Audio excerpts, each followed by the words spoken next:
Hi, and welcome to Chicago Style Eats, the show where we talk about and sample foods made in or made famous by Chicago. I'm Tony. And I'm Stephanie. And in this episode, we talk not about a food invented in Chicago, but a drink, the Cohasset Punch. Near the end of the 19th century, Lewis Williams and Tom Newman were the owners of one of Chicago's most respected saloons, Williams and Newman. Lewis Williams was known for his smart business sense, and Tom Newman was a renowned mixologist, and the pair specialized in mixing fancy drinks for their patrons.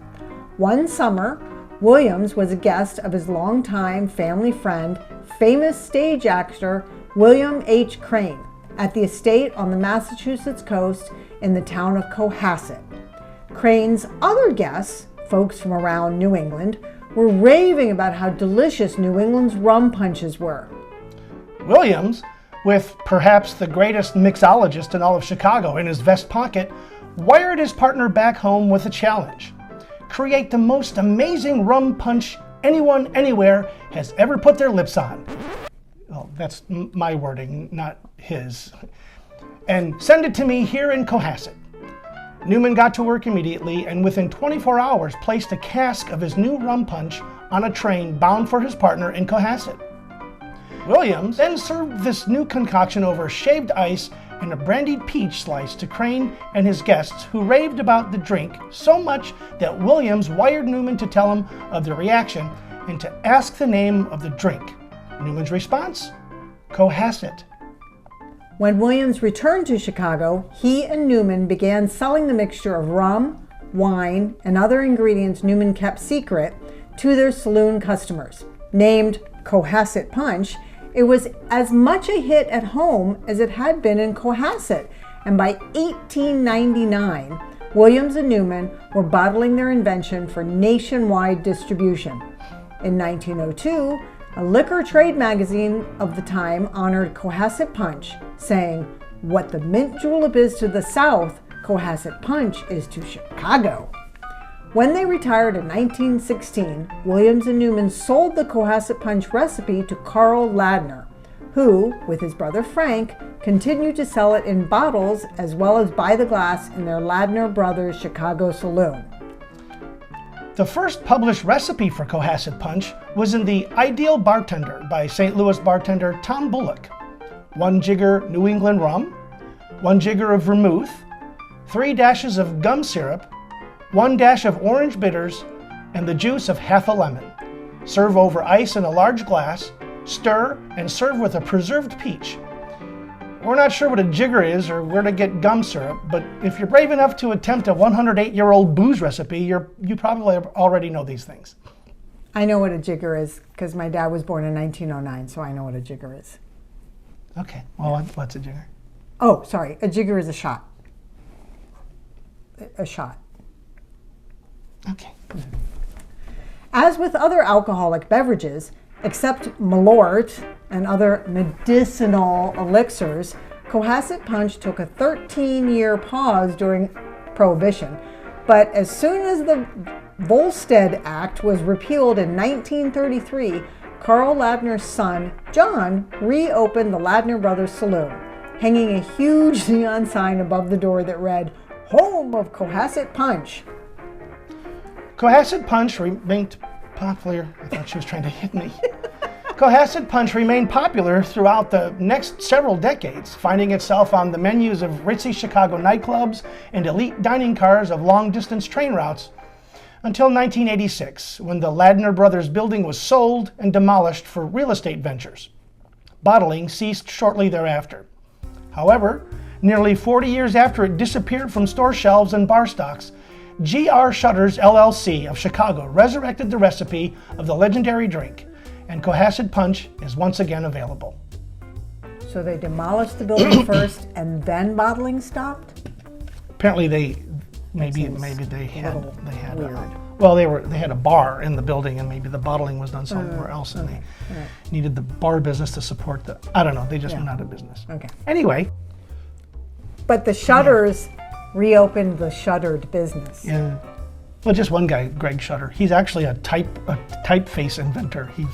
He's a graphics guy, and he just I can't find too much information about why he did this, but I know who he is. Anyway, we have A bottle of Cohasset punch. Cohasset punch.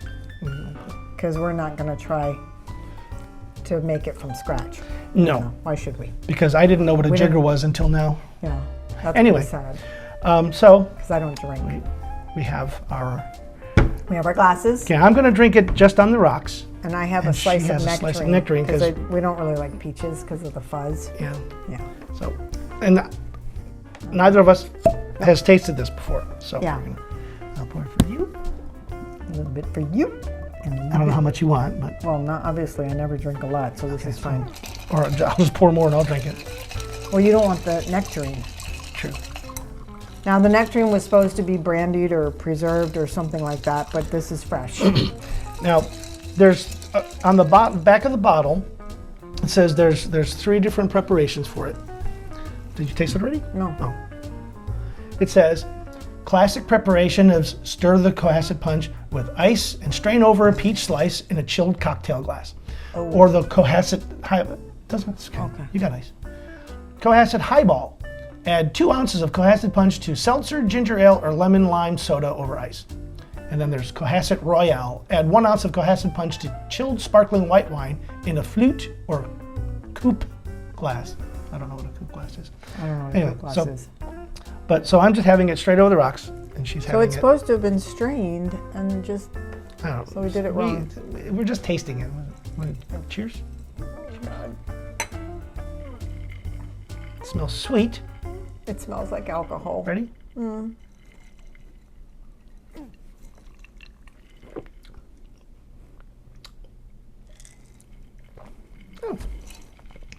She doesn't like it. No! As bad as Malort? No. No. Malort is A little sweeter, but. Malort's a kick in the face. This is just a mild slap. Well, I like it. It's a lot better. I don't know. I haven't had Southern Comfort in a long time. I don't know if this is the comparison, but anyway, Southern I like it. Comfort? Southern Comfort is a drink, is a liquor. Oh, I thought it was like a whiskey or something. No, it's a drink similar to this as far as it's a mix of things, and but this is. I guess there's a. I don't know, Yours is darker than mine. because I poured way less than yours, and you have a peach or a nectarine, and anyway. Yeah. No, I don't like it. Well, I But do. no surprise there. It's a, it's got a sweetness and it's a little bit of a tart. Like there's almost like there's some kind of a citrus in there, but there's not, or at least maybe in the mix. The orange Might have been bitters. the orange bit. No, that was. Oh yeah, Yeah, orange the bitters. orange bitters. Yeah. And then and reading the literature that we find on it, it was often. People would say, "Oh, it's a very pleasant drink, and you drink it, and like after the second one, you're feeling good, but then when you try to stand up, one of the descriptions was, your legs are as though mere decorations," because apparently the people would get a little wobbly. So, Mere decorations. yes, it was something like that. All right. That's a creative way. Should we put the top back So on? sure. And the thing, when we first heard of this, my reaction was, if it's a Chicago-born thing, why is it named after a Massachusetts town? And it was, I mean, it seems like a far-fetched story that the one guy who he was the business mind was off in New England, listening to people brag about their rum punches, and he said, "Hold on a minute," and he wired his friend. And 2 days later, Not 1 day. No, within 24 hours, it was Yeah. on a train. On a so, train, so yeah. I'm sure it was 2 days. And Train. he's got this drink that everybody just loved. Yeah. I think it's great. It's a great story, and I'm all for it, and it's from their website, so I believe it. No, I at first I didn't believe it, but I'm like, you know what? Back then, It's crazy shit happened, so so why not? yeah. So So, in the comments, let us know if you ever had this way back in the day before 1986, before the original place. Well, it wasn't the original, but before they closed. And if you can find it today, give it a taste and see if it's what you remember, if it's better or worse. I don't know. It's never the same as what you remember. Probably, yeah. From way back when. Yeah. But go out and get a bottle of Cohasset Punch. You can find it at Andersonville Wines and Spirits at 5201 North Clark Street in the city. You can find it at Benny's Beverage Depot locations throughout Illinois, and select bars and saloons in Chicago and the suburbs. Check with your favorites to see if they have them, and if they don't, tell them to get it, because it's pretty yummy as far as I'm concerned. You like it. So, yep. So, And maybe use the recipe and make your own and compare it to what's bottled and see which one, if there's a difference. Yeah. So, and then let us know in the comments what you think. And enjoy. I looked at you, but I didn't look at you. you look with your eyes. Yeah. I noticed that you didn't turn your head, so. You can find it at Benny's Beverage Depot, Benny's Beverage Depot, Benny's Beverage Depot. Coming up on the next Chicago Style Eats. In 1947, Maury Berman married his high school sweetheart and began his studies at Northwestern University to earn his CPA degree. His wife, Flory, had already graduated from Northwestern and was working as a teacher. As they looked for a way to earn money during their summer months off from school, Maury and Flory noticed that many returning GIs were opening hot dog stands around the city. So they decided to do just that. Except the same was far from what Maury wanted to do. If you like this episode, click the thumbs up icon below. Don't like it? Let us know in the comments what might make it better. Want to see more Chicago Style Eats? Click the subscribe button below so you can get an alert each time we drop a new episode. Don't know what the heck we're doing? Click on the end screen or the link in the description below to see our intro video. Thanks for watching.